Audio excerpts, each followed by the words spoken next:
Tandaan mo ito, ay para tayo ay linisin. Amen. Para tayo ay panikabuhin. Amen. Para ikaw ay mas lalong pang patibayin. Dahil ang apoy ay nagbibigay ng tunay na halaga sa mga lalo-lalo na pinagdaraanan ay hirap at dusa. Mga minamahal, iyari natin sa Panginoon ang mga karanasan natin ng apoy, ang mga nagbawatak-watak sa atin. Hindi yan pinakasan ng mga alagad ng Diyos. Si Propeta Jeremias sa unang pagbasa, tinapon sa balon.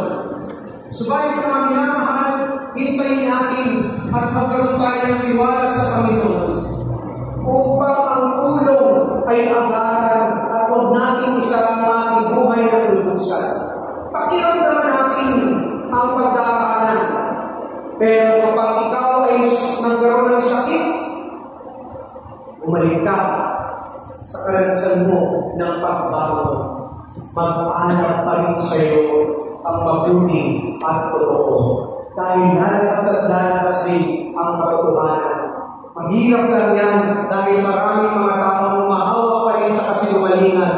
Pero dahil ng panahon, mapapatunayan din ang lahat.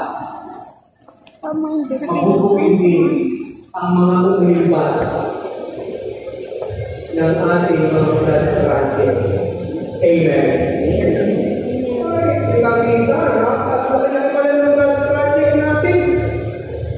At sa ibang lugar pa sa Manila, maliit lang, tinabahan tayo. Ay, merong may lakas ang loob na kumuha. May kanina sunog na makailan. May nasunugan na. Nagdana ko ng parang bayan.